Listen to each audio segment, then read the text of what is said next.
Hi, so a bit of Bloke on the Range channel news. It's currently mid-August 2018. We were planning on doing a celebration at 2 years of the channel's existence and 50,000 subscribers, because they happened at about the same time, but it's just taken so long to get him, me, and this particular bottle in the same place in front of a camera that we're now at about 62,500 subscribers and 2.5 years of the channel.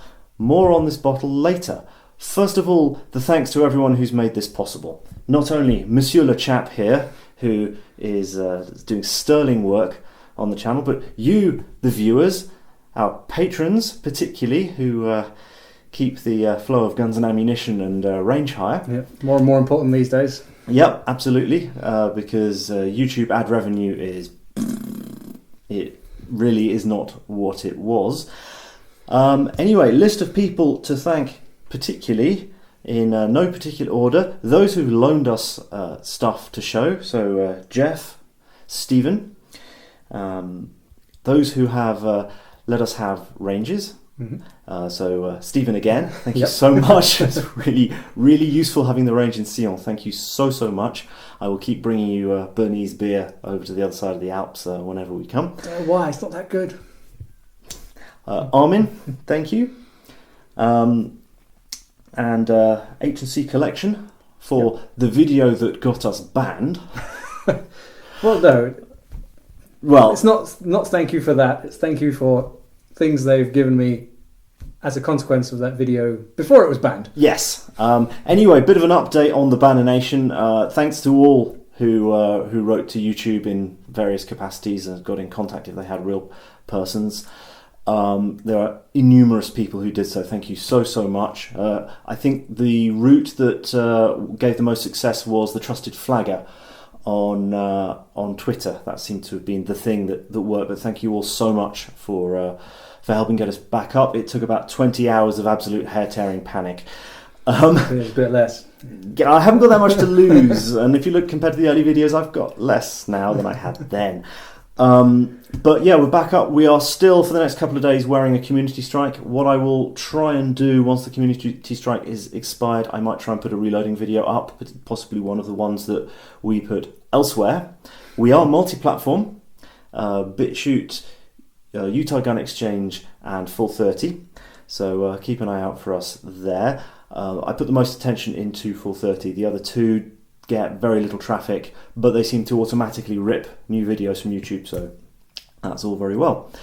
Now, other people to thank, people we've worked with, because in our short existence we've actually worked with quite an extensive list of excellent channels run by excellent people. And a bit of an honour really, being a relatively new channel. And yeah, so first up was Lindy Beige, who came over here, did some shooting.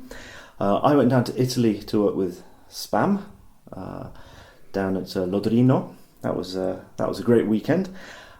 Ian, when he was over, got the opportunity to do an hour-long talkie video on a hotel bed, which some people thought was suspicious. You've got dirty minds. British muzzleloaders, first remotely. Rob did an insert in a video for me, and then I did an insert in a video for him. And in fact, I'm just back from Canada, where it just happened that my sister-in-law was getting married in Western Canada, and it tied in with Rob. So for those of you who don't know, there's some upcoming face-to-face collaborative footage with Rob of British Muzzleloaders there. And the final one was you. Last of all, we want to thank Ian Arsenal, of course, for the collaboration we did on the Cropper Check video. Thanks for getting in touch with me and for somehow remembering I had one. Not many people have got through this. No. But he obviously picked up on that somewhere. Yeah. So that's all the thanks. And before we get onto this rather interesting bottle that has a rather interesting, slightly World War I related interest to it, a bit of bad news, which is that the World War II project that is sort of carrying on from the Great War, but as a collab, sort of big collaborative thing. The collaborative part of that has turned out to be a complete lemon. I'm sorry. A lot of channels have walked out on that, including me. It's launching in a couple of weeks' time, and effectively the the collaborators are still in a position of not knowing what is happening and when, aside from it is launching with the main channel content on time. After a certain point, you just got to get it out of your headspace, really. So I'm not the first, I'm not the last. What did you say? What? Did I hear something ending in space? You might have thought I did it deliberately. Oh. So that's bad news. The good news is that a lot of the content I was going to make for that, I'm just going to make for Bloke on the Range as normal content. And I've already done a couple of vids relating to Switzerland in World War I, World War II. I sort of see that as a sort of quest, because there's not that much good information in English on the topic of Switzerland in the World Wars. What information there is rather clouded by the History Channel, who should stick to what they're good at, which is ancient aliens, and stuff from the 90s that was basically largely salacious nonsense, shall we say. So there's all that coming up. Now, onto this bottle. What is the link? This is a bottle.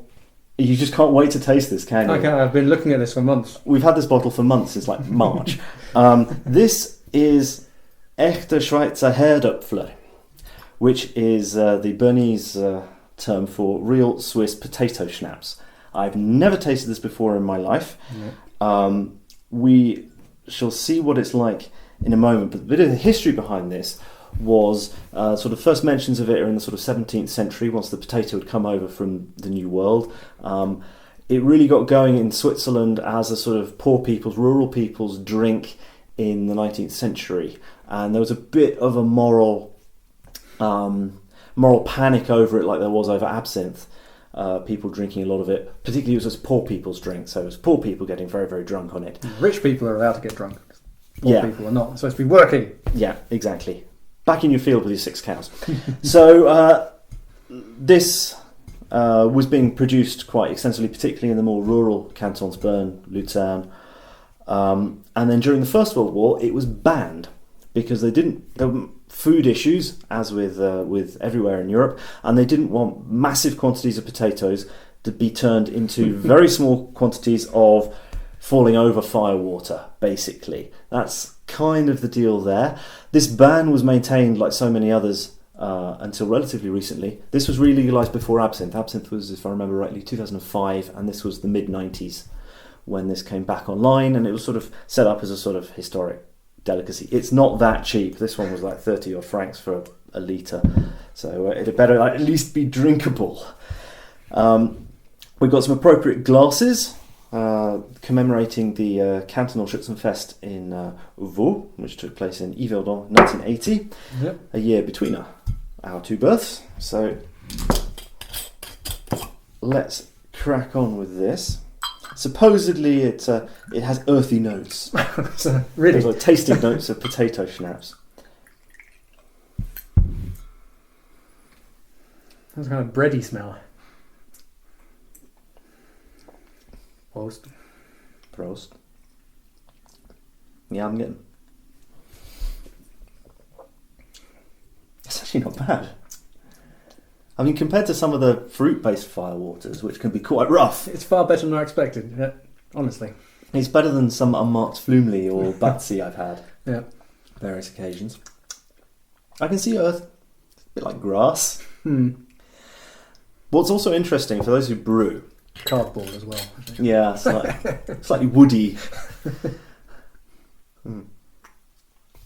For those who brew, as I used to before I did Bloke on the Range, and I taught him to, and he's taken up the excuse me. He's taken up the mantle, the brewing mantle.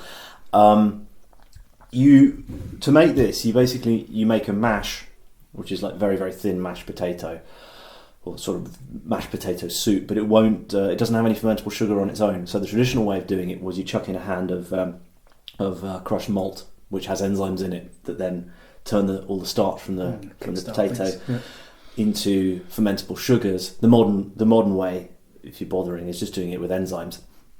But that is surprisingly drinkable. It's an interesting flavour. It is. Yeah. I was expecting it to just be bad.